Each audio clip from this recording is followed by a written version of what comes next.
తీసుకొని వచ్చేయడం కాకుండా 10 రోజుల్లోనే సాధారణ స్థితిలోకి విశాఖపట్నం తీసుకురావడం మీ అందరికీ కూడా తెలిసిన విషయం అధ్యక్ష. అందులో భాగంగా పేద ప్రజానీకానికి చాలామంది ఆస్తులు నష్టపోయారు అధ్యక్ష. అద్దెలకున్న వాళ్ళు కూడా వాళ్ళ పాత్రలు కానీ వాళ్ళ ఏవైతే వాళ్ళ సౌకర్యాలు బయట ఉంటాయో అన్నీ కూడా పోయినాయి అధ్యక్ష. అందువల్ల ప్రతి కుటుంబానికి కూడా 5,000 రూపాయలు వరకు ఆ రోజు నష్టపరిహారం కూడా ఇవ్వడం జరిగింది అధ్యక్ష. ఇందులో నగరానికి వచ్చేటప్పుడు అధ్యక్ష విశాఖపట్నం నగరంలో ఇప్పటికే టిట్కో హౌసెస్కి మనం ఏ రకంగా ప్రతిపాదన చేశాము. అందులో అఫోర్డబుల్ హౌసింగ్ ఉన్నటువంటి వారికి కాకుండా ఈ హుదూద్ హౌసింగ్ అనేటువంటిది ప్రత్యేకంగా మంజూరు చేయడం జరిగింది అధ్యక్ష. ఎన్టీఆర్ గారి పేరుతో ఈ అర్బన్ హౌసింగ్ అనేటువంటిది కేంద్రం రాష్ట్రం కలిపి నిర్మాణం చేయడం జరిగింది అధ్యక్ష. అందులో కేంద్ర వాటా అధ్యక్ష దాదాపు 66 కోట్లు కేంద్రం ఇస్తే రాష్ట్ర వాటా కింద 216 కోట్లు ఖర్చు పెట్టారు అధ్యక్ష. మొత్తం 5,428 శాంక్షన్ చేస్తే ఇప్పుడే మంత్రి గారి సమాధానంలో ఇందులో 4 లక్షలు యూనిట్ కాస్ట్ పెట్టి ఆ 4 లక్షల్లో కూడా 1,50,000 ఏదైతే విశాఖ నగరానికి కానీ జిల్లాకు కానీ చంద్రబాబు నాయుడు గారు చేసిన సేవలు ఇప్పటికీ ప్రజలు మర్చిపోలేదు అధ్యక్ష. ఆ సందర్భంగా ఎన్టీఆర్ ఉద్యుత్ హౌసింగ్ పేరిట ఆ ఉద్యుత్ తుఫాన్లో ఎఫెక్ట్ అయిన కుటుంబాలకి సుమారు 3,840 ఇళ్ళు కేటాయించడం జరిగింది. ముఖ్యంగా నా నియోజకవర్గంలో సముద్ర తీరాన ఉన్నటువంటి వాసువారిపాలెం, జాలరెండాడ, శివగణేష్ నగర్, మత్స్యకార గ్రామాలు, మిగతా కులాల వారు కూడా చాలా తక్కువగా ఉన్నారు అధ్యక్ష. దాంట్లో వాళ్ళు కమ్మలపాకల్లో నివసించి ఉద్యుత్ తుఫాన్ సమయంలో ఫస్ట్ ఎఫెక్ట్ అయిన 3 గ్రామాలు అధ్యక్ష.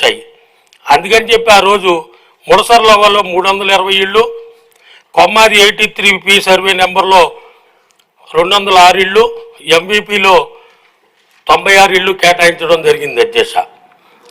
ఈ 3 గ్రామాల్లో ఉన్న మత్స్యకార గ్రామాల్లో ఆ రోజు జీవీఎంసీలో ఉన్నటువంటి యూసీడీ అధికారులు 520 కుటుంబాలు 524 కుటుంబాలు ఎఫెక్ట్ అయ్యారని చెప్పి లిస్టు కూడా ఇవ్వటం జరిగింది అధ్యక్ష. 2018లో దరిదాపు పూర్తయినప్పటికీ కూడా ఇప్పుడు 2019లో ఎమ్మెల్సీ ఎలక్షన్ కారణంగా కోడ్ రావటం వల్ల అలాట్మెంట్ జరగలేదు. ఇదే ఎన్టీఆర్ ఉద్యుత్ హౌసింగ్ పేరుని ఈ మన జగన్మోహన్ రెడ్డి గారి పేర్లు పిచ్చితో దాన్ని వైఎస్ఆర్ హౌసింగ్ ఉద్యుత్ హౌసింగ్ అని కూడా మార్చడం జరిగింది అధ్యక్ష. మొత్తం లబ్ధిదారులు మొత్తం లిస్టు విశాఖ తూర్పు నియోజకవర్గంలో నిజమైన లబ్ధిదారులకి అందలేదు. గత ప్రభుత్వంలో వాళ్ళ కార్యకర్తలకు అలాట్ చేసుకోవటం జరిగింది. దయచేసి రిటైర్డ్ అయిన అధికారులు ఉన్నా సరే శిక్షించవలసిన బాధ్యత ఉంది సార్. ఎందుకంటే గతంలో ఉన్నటువంటి హౌసింగ్ పీడీ కానీ ఈ గారు కానీ బహుశా రిటైర్ అయిపోయి ఉంటారు. వాళ్ళని కూడా శిక్షించవలసిన బాధ్యత ప్రభుత్వం మీద ఉంది. విశాఖ తూర్పు నియోజకవర్గంలో ఉద్యుత్ హౌసింగ్లో జరిగిన అక్రమాల మీద 12 అక్టోబర్ 2014లో వచ్చినప్పుడు మొత్తం విశాఖపట్నం అంతా అతలాకుతలం అయిపోయి సుమారు 3 రోజులు చాలా ఇబ్బంది పడిన తర్వాత వెంటనే ముఖ్యమంత్రి గారు విశాఖపట్నం వచ్చి ఎప్పుడు ఎవరు ఊహించినటువంటి విధంగా అత్యంత అద్భుతంగా ప్రజలకి సేవ చేసి పవర్ సప్లై కూడా వెంటనే వచ్చినట్టు చేసి అట్లాగే ప్రధానమంత్రి నరేంద్ర మోడీ గారిని కూడా తీసుకుని వచ్చి అత్యంత అద్భుతంగా విశాఖపట్నాన్ని తీర్చిదిద్దారు అని చెప్పడంలో ఏమాత్రం సందేహం లేదు అధ్యక్ష. అట్లాగే మనకి 4 రోజులు 15 రోజులు ఆ రోజు అప్పుడు ఇబ్బంది పడిన మాట వాస్తవం విశాఖ ప్రజలు అట్లాగే నార్త్ కోస్టల్ ఆంధ్ర ప్రజలు కూడా. కానీ ఇదివరకు అయిన దుర్మార్గపు ప్రభుత్వంలో మాత్రము హుదూద్ సైక్లోనే బెటర్గా అనిపించే విధంగా 5 సంవత్సరాల పరిపాలన విధానం అత్యంత దారుణమైన పరిపాలన చేసి ఏదైతే హుదూద్ సైక్లోన్లో ఇబ్బంది పడ్డారనే ఉద్దేశంతో స్వచ్ఛంద సంస్థలు అట్లాగే విశాఖపట్నంలో సినీ ఇండస్ట్రీస్ వారు అధ్యక్ష హైదరాబాద్లో ఉండి సినీ ఇండస్ట్రీ వారు కూడా ఇక్కడ హుదూద్ ఇల్లు నిర్మాణం చేపట్టడం జరిగింది అధ్యక్ష. దాంట్లో బక్కన్నపాలెంలో వారు 350 ఇళ్ళు నిర్మాణం చేపట్టారు. అన్నీ రెడీగా ఉన్నాయి. కానీ దాన్ని మాకు నార్త్ నియోజకవర్గంలో అప్పుడు నేను ఎమ్మెల్యేగా ఉన్నాను అధ్యక్ష. ఎమ్మెల్యేగా ఉన్నప్పుడు ఆ ఇల్లు బక్కన్నపాలెం మధురవాడలో సినిమా ఇండస్ట్రీస్ వారు కట్టిన ఇల్లు నార్త్ నియోజకవర్గానికి కేటాయించడం జరిగింది అధ్యక్ష. తర్వాత అవన్నీ కంప్లీట్ చేసేటప్పటికి 2018, 19 ఇంకా మనము అలాట్మెంట్ చేద్దామనుకున్న సమయంలో కొన్ని రాజకీయ కారణాలతోటి ఆనాటి ఉన్న మంత్రి గారు ఇక్కడే ఉన్నారు, కొన్ని రాజకీయ కారణాలతోటి మాకు కేటాయించిన ఇల్లుని పెండింగ్ పెట్టారు అధ్యక్ష. ఎందుకంటే మీకు తెలుసు అధ్యక్ష, ఎందుకంటే ఎక్కువ మాడితే బాగోదు, పెండింగ్ పెట్టి తర్వాత అప్పటి నుంచి కూడా జెన్యూన్ పీపుల్కి కేటాయించడానికి ఎన్ని ప్రయత్నాలు చేసినప్పటికీ నేను 2019లో ఓడిపోయిన మలాన వాళ్ళకి కేటాయించడానికి అవకాశం లేనటువంటి పరిస్థితుల్లో దాన్ని ఏదో విధంగా కాపాడుకుంటూ వచ్చినప్పటికీ కూడా ఇప్పుడు ఈ మధ్య మొన్న ఎలక్షన్స్ అది ఎండోమెంట్ సమస్య అధ్యక్ష. విశాఖపట్నం గారి అధ్యక్ష రాష్ట్రం మొత్తం కూడా ఉంది. ముఖ్యంగా విశాఖపట్నంలో సింహాచలం దేవస్థానము పంచగ్రామాల సమస్య ఒకటి, అలాగే సిటీలో దాదాపుగా అన్ని నియోజకవర్గాల్లో ఈ సమస్య ఉంది అధ్యక్ష. ముఖ్యంగా సౌత్ నియోజకవర్గానికి వస్తే ఇది ఒక 10 ప్రాంతాల్లో చాలా సమస్యగా ఉంది అధ్యక్ష. ఆ టెంపుల్స్కి సంబంధించి దాదాపుగా అక్కడ ప్రజలు 100-120 సంవత్సరాల నుంచి అక్కడ నివాసం ఉంటున్నారు. అప్పట్లో అవి చిన్న గ్రామాల అధ్యక్ష. దాంతోపాటు అప్పుడు విశాఖపట్నం జనాభా మహా అంటే 1,50,000 ఉంటుంది అధ్యక్ష. ఆ ప్రాంతంలో ఇవాళ అవన్నీ కూడా 22Aలో పెట్టి అవి దేవస్థానం ల్యాండ్స్గా డిక్లేర్ చేస్తున్నారు అధ్యక్ష. మరి ఇవాళ అక్కడ ఏదైనా చిన్న రిపేర్ చేసుకోవాలన్నా, ఆ ఓల్డ్ అపార్ట్మెంట్లు కన్స్ట్రక్షన్ మళ్ళీ చేసుకోవాలన్నా, లేకపోతే ఏ చిన్న పని చేసుకోవాలన్నా కూడా చేయనట్లేదు అధ్యక్ష. అక్కడ ఏదన్నా పిల్లల చదువుల కోసం లోన్స్ పెట్టుకోవాలన్నా, లేకపోతే ఏదైనా బ్యాంక్ లోన్స్కి వెళ్ళాలన్నా, ఏ సమస్య ఉన్నా కూడా వాళ్ళకి అవి నిరుపయోగంగా ఉన్నాయి అధ్యక్ష. దయచేసి మీరు ఈ సమస్య మీద మీకు కూడా ఒక అవగాహన ఉంది కాబట్టి ఈ సమస్య మీద ప్రధానంగా అధ్యక్ష, దీంతో పాటు కేంద్ర ప్రభుత్వం కూడా ఒక యాప్ డిజైన్ చేశారు అధ్యక్ష. అది మన రాష్ట్రంలో 5 ప్రాంతాల్లో విజయవాడ, విశాఖపట్నం, తిరుపతి, కర్నూలు, జమ్మలమడుగు ఈ 5 ప్రాంతాల్లో కూడా ఈ యాప్ ఉపయోగించి సమాచారాన్ని ప్రతిరోజు కూడా కేంద్ర ప్రభుత్వం ఏర్పాటు చేసిన పోర్టల్లో అప్లోడ్ చేస్తూ ఉంటాం అధ్యక్ష. ధరల పెరుగుదలని అరికట్టడానికి మేము తీసుకున్న కొన్ని చర్యల గురించి గౌరవ సభ్యులందరూ కూడా వివరించాలి అధ్యక్ష.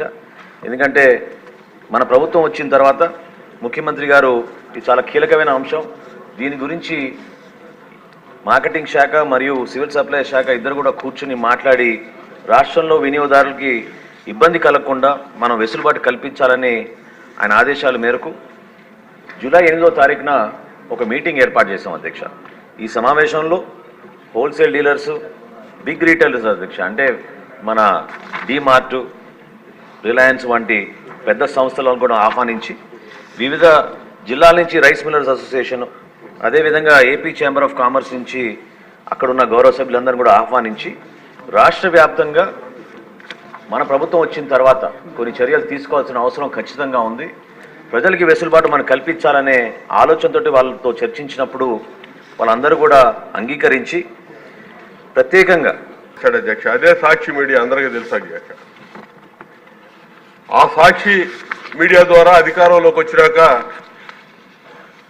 అదే కిట్ ప్రోకోని కొనసాగిస్తూ సాక్షిని అడ్డాగా మార్చుకొని బ్లాక్ మనీని కూడా ప్రకటనల రూపంలో వైట్గా మార్చుకున్నాడు అధ్యక్ష. ప్రభుత్వంలో జరిగేటటువంటి కార్యక్రమాలు, ప్రభుత్వం ప్రకటనలు ఇచ్చేటప్పుడు గత ప్రభుత్వాన్ని విమర్శించడం అనేది ఎక్కడా ఉండదు అధ్యక్ష. వాళ్ళు ఏం చేస్తున్నారో చెప్తారు తప్ప గత ప్రభుత్వాన్ని విమర్శించడం కాదు. కానీ వీళ్ళు చేసే ప్రతి ప్రకటనలో కూడా 14 నుంచి 19 వరకు ఉన్నటువంటి చంద్రబాబు నాయుడు గారి ప్రభుత్వాన్ని విమర్శిస్తూ ఇచ్చిన ప్రకటనలకే ఇప్పుడు ప్రభుత్వం అందజేసిన లెక్కల ప్రకారం మొత్తం 5 ఏళ్లలో 859 కోట్ల పైచీలకు ఖర్చు పెట్టినట్టు ప్రకటనలు, వార్తాపత్రికల ప్రకటనలు ఖర్చు పెట్టినట్టు ఇప్పుడు వివరాలు ఇచ్చారు అధ్యక్ష. ఇంతేకాదు అధ్యక్ష, ఇక్కడ ఈ వార్తాపత్రికలు ఒక సాక్షి మీడియాకే 300 కోట్ల పైన ఖర్చు పెట్టారు అధ్యక్ష. ఇది కాకుండా ఇక్కడ సామాన్య ప్రజలు చదవనటువంటి పట్టించుకున్నటువంటి సర్క్యులేషన్ లేనటువంటి పత్రికలు, ఇంగ్లీష్ పత్రికలకు కూడా 100 కోట్లు దోచిపెట్టి వీళ్ళకి రాజకీయ ప్రయోజనాల కోసం ఆ పత్రికలను వినియోగించుకొని ఎన్నికల ముందు సర్వేలు జరిపించామని మీడియా మీద కొన్ని ఆంక్షలు ఉండాల్సినటువంటి అవసరం ఉంది అధ్యక్ష. ఎందుకంటే వాళ్ళకు సంబంధించినటువంటి కొంతమంది వ్యక్తులు వ్యక్తిత్వ హననం కూడా చేసినటువంటి కార్యక్రమాలు కూడా మనం గత 5 సంవత్సరాలు చూసాం అధ్యక్ష. అందుకని దయించి తమరి ద్వారా మంత్రి గారికి మేము కోరుకునేది ఏంటంటే ఖచ్చితంగా దీని మీద హౌస్ కమిటీ వేసి విచారణ జరిపి రెవెన్యూ రికవరీ కూడా చేయాల్సినటువంటి అవసరం ఎంతైనా ఉందనేది ప్రగాఢంగా ఇక్కడ ఉన్నటువంటి వాళ్ళందరూ కూడా నమ్ముతున్నటువంటి అంశం అధ్యక్ష. అందుకు మీ ద్వారా మంత్రి గారి దృష్టికి తీసుకొస్తున్నాను. ఖచ్చితంగా హౌస్ కమిటీ వేసి దీని మీద సరైనటువంటి విచారణ చేయాల్సిందిగా కోరుకుంటున్నాం అధ్యక్ష. ఇప్పుడు శాసనసభ్యురాలు కురుపాం నుంచి మాట్లాడారు. ఆమె పక్క నియోజకవర్గమే పార్వతీపురం. మన్యం జిల్లా అంటేనే అధ్యక్ష ఎక్కువగా గిరిజనులు, దళితులు, బ్యాక్వర్డ్ కాస్ట్ ఉండే ఏరియా. అంటే ఇది ఒక నానుడు. వర్షం పోయి సముద్రంలో పడితే ఏమీ ఉపయోగం ఉండదు. అదే వర్షం బీడు భూమిలో పడితే కొంచెమైనా ఉపయోగం ఉంటుంది. ఎంతోమంది పాలకులు, ఎన్నో గవర్నమెంట్లు చూసాం, కానీ మన్యం ఇంకా కూడా 60 సంవత్సరాలు వెనకబడే ఉన్నాం ఏ విషయంలోనైనా. ఇక హెల్త్ విషయానికి వస్తే మా యావరేజ్ లైఫ్ ఒక దళితుడిది కానీ ఒక గిరిజనుది కానీ 40 సంవత్సరాలే బతుకుతున్నారు అధ్యక్ష. దానికి పెద్దగా రీజన్స్ ఏంటి ఉన్నాయంటే అవేర్నెస్ లేకపోవడం, రెండోది ఈ ఫెసిలిటీస్ లేకపోవడం. చాలామంది కుటుంబాలు అంబులెన్స్లో కేజీహెచ్కి వెళ్తూ మధ్యదారిలో చనిపోయారు. మీరు ఇంకా టీవీల్లోని, పేపర్లోని, వాట్సాప్లో చూసుంటారు. చనిపోయిన వ్యక్తుల్ని మోసుకుంటూ కిలోమీటర్లు వెళ్ళడం, బళ్ళ మీద తీసుకెళ్తున్న సంఘటనలన్నీ కూడా మా మన్యంలోనే జరుగుతున్నాయి. ఈసారి మన్యశ్రీ మన హెల్త్ మినిస్టర్ గారికి రిక్వెస్ట్ పెడుతున్నానండి. జిల్లా అయితే ఏర్పడింది, ఏరియా హాస్పిటల్ని డిస్టిక్ హాస్పిటల్గా కన్వర్ట్ చేశారు తప్ప డిస్టిక్ హాస్పిటల్కి ఉండాల్సిన ఫెసిలిటీస్ ఏమీ లేవు. స్పెషలైజేషన్ డాక్టర్స్ ఎవరూ లేరు. ఇక విషయానికి వస్తే వ్యాక్సిన్స్ కూడా అవైలబుల్ ఉండట్లేదు. ఇక మామూలుగా మనకి అక్కడ మెడికల్ కాలేజ్ ఒకటి శాంక్షన్ చేయడం జరిగింది నాబార్డ్ ఫండ్స్ ద్వారా. ఆ డబ్బులు కూడా ఉన్నాయి. మెడికల్ కాలేజ్ రాగలిగితే, హాస్పిటల్ని మల్టీ స్పెషాలిటీ హాస్పిటల్ చేయగలిగితే మన్యం జిల్లా, శ్రీకాకుళం జిల్లా, విజయనగరం జిల్లా అన్నిటికీ ఒకటే హాస్పిటల్, అది కేజీహెచ్ హాస్పిటల్. దాని మీద ఇంత ప్రెజర్ ఉంటుంది అధ్యక్ష. మీరు కూడా అక్కడి నుంచే వచ్చారు. ఆ ప్రెజర్ తగ్గించాలంటే డీసెంట్రలైజేషన్ 2020 నుండి 2023-24 వరకు కేంద్ర ప్రభుత్వం నుండి విడుదలైన మరియు గ్రామ పంచాయతీలకు విడుదల చేసిన మొత్తాల వివరాలను సంవత్సర వారీగా తెలియజేస్తారని అధ్యక్ష. సంవత్సరాల వారీగా గ్రామ పంచాయతీలకు 14 మరియు 15వ ఆర్థిక సంఘం ద్వారా 2019-20 నుండి 23-24 వరకు విడుదలైన గ్రాంట్ వివరాలను ఈ విధంగా తెలియజేస్తున్నాం అధ్యక్ష. 14వ ఆర్థిక సంఘం 2019-20 ఆర్థిక సంవత్సరంలో కేంద్ర ప్రభుత్వం ద్వారా విడుదలైన మొత్తం 2,336,56 అధ్యక్ష. ఆంధ్రప్రదేశ్ ప్రభుత్వం ద్వారా గ్రామ పంచాయతీలకు విడుదలైన మొత్తం 2,336,56 అధ్యక్ష. మొత్తం 14వ ఆర్థిక సంఘం 5వ సంవత్సరానికి 2019-20కి 2,336,56 అధ్యక్ష. అదే ఆంధ్రప్రదేశ్ ప్రభుత్వం ద్వారా కూడా గ్రామ పంచాయతీలు విడుదలైన మొత్తం 2,336,56 అధ్యక్ష. 15వ ఆర్థిక సంఘంకి సంబంధించి 2020-21 ఆర్థిక సంవత్సరానికి కేంద్ర ప్రభుత్వం ద్వారా విడుదలైన మొత్తం 1,837,50,00,000 అధ్యక్ష. ఆంధ్రప్రదేశ్ ప్రభుత్వం ద్వారా గ్రామ పంచాయతీలు విడుదలైన మొత్తం 1,837,50,00,000 అధ్యక్ష. 2021-22కి 1,338,52,00,000 అధ్యక్ష. ఆంధ్రప్రదేశ్ ప్రభుత్వం ద్వారా గ్రామ పంచాయతీలు విడుదలైన మొత్తం 1,338,52,00,000 అధ్యక్ష.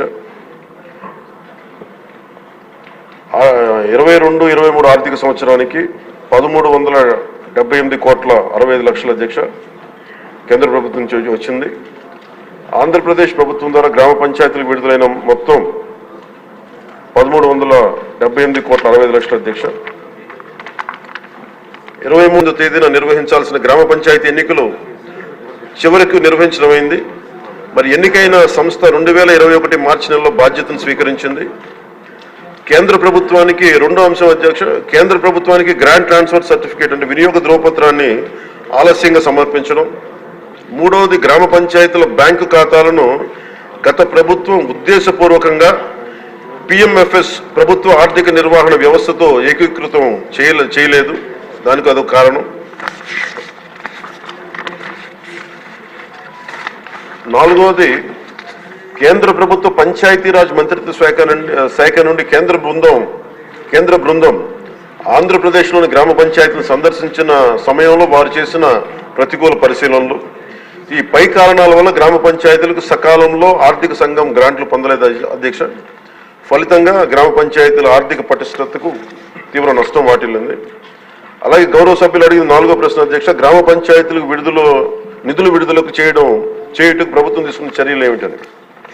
గత ప్రభుత్వం నుండి ఆర్థిక దుర్నిర్వహణ నిధులైన almost it's also per capital calculation మీద రిలీజ్ అవుతుంది. కామన్ గా ఉండాల్సినటువంటి షేర్ ని ఎందుకు తగ్గుతా వచ్చింది, ఇది వివరించాల్సినటువంటి వివరణ ఇవ్వాలని చెప్పి నేను కోరుతా ఉన్నాను అధ్యక్ష. రెండవది, 2023-24 రిలీజెస్ 1392, 696 కోట్లు రిలీజ్ చేసా ఉంటున్నారు. ఆర్థిక సంవత్సరం అయిపోయింది, ఇంతవరకు ఎందుకు రిలీజ్ కాబడలేదు? ఆ నిధులు కేంద్ర ప్రభుత్వం విడుదల చేసిన తర్వాత ఎందుకు గ్రామ పంచాయతీలకు విడుదల కాబడలేదు? ఇంకోటి కూడా ఉంది అధ్యక్ష, గ్రామ పంచాయతీలు అంటే 73 రాజ్యాంగ సవరణ ప్రకారం ఇవన్నీ కూడా లోకల్ సెల్ఫ్ గవర్నమెంట్స్. రాష్ట్రానికి ప్రజలు ఎన్నుకున్నటువంటి ప్రభుత్వం ఎంత ముఖ్యమో గ్రామ పంచాయతీలకు గ్రామ ప్రజల తాలూకి ఇచ్చుకుని చేశారు అధ్యక్ష.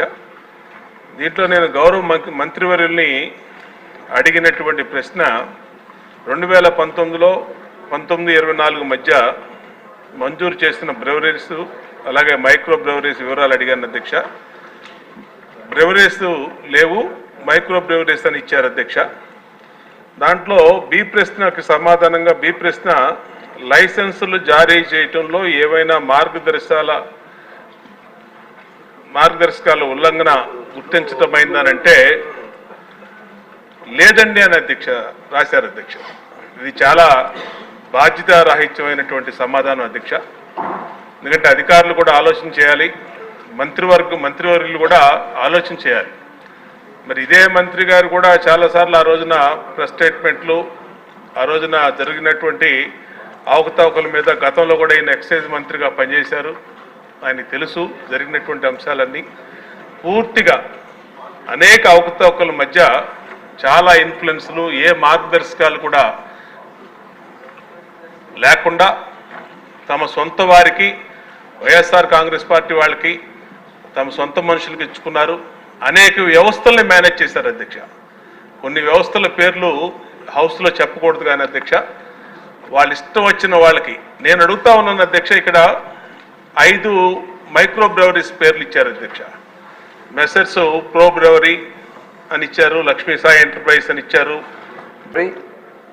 ఎల్ఎల్పి నెల్లూరు 2/8/2021లో, మిస్టర్ శ్రీ లక్ష్మీ సాయి ఎంటర్ప్రైజెస్ రాజమండ్రి 2/8/2021లో, Mrs Binge breweries private limited Vijayawada 2/8/2021లో, Mrs Hangover brewery Vijayawada 23/12/2021లో, Mrs Ant Hill brewing micro brewery 19/1/2024లో ఇవ్వడం జరిగింది అధ్యక్ష. అలాగే లైసెన్స్ జారీ చేయడంలో ఏవైనా మార్గదర్శకాలు ఉల్లంఘనలో గుర్తించడం అయిందా అని అడిగారు అధ్యక్ష. ఇప్పుడు దాని మీదే ప్రజెంట్ అయితే ఇంకా డీప్గా ఎలా అధ్యక్ష డీటెయిల్గా ఎంక్వైరీ చేయాల్సినటువంటి పరిస్థితి ఉంది. అంటే ఒక్క బ్రెవరీసే కాదు, డిస్టరీస్ కానీ ఇవన్నీ కూడా చాలా డీటెయిల్గా వెళ్ళాల్సింది ఉంది. అలాగే చర్యల గురించి అడిగారు అధ్యక్ష. మొన్ననే గౌరవ ముఖ్యమంత్రి గారు వైట్ పేపర్ కూడా సభకి ఆ రోజు చర్చ కూడా పెట్టడం కూడా జరిగింది అధ్యక్ష. ఆ చర్చలో చాలా డీటెయిల్గా ఇచ్చారు అధ్యక్ష, ఏ రకంగా వాళ్ళు అవినీతి చేయడానికి కార్యక్రమాలు. ఎందుకంటే ప్రజలకి దీని మీద కొంతమంది ఆల్రెడీ ఎడిక్ట్ అయిపోయి ఉంటారు అధ్యక్ష. దాని మీద కంపల్సరీ దాని అందుబాటులో ఏది ఉంటే అది వాళ్ళు తీసుకుంటారు. ఎందుకంటే ఉదయం నుంచి సాయంత్రం వరకు కష్టపడతారు. సాయంత్రం వచ్చిన తర్వాత ఎంతో కొంత తీసుకోవడం వాళ్ళకి అలవాటు ఉంటుంది అధ్యక్ష. దాన్ని ఆసరాగా తీసుకుని గత ప్రభుత్వం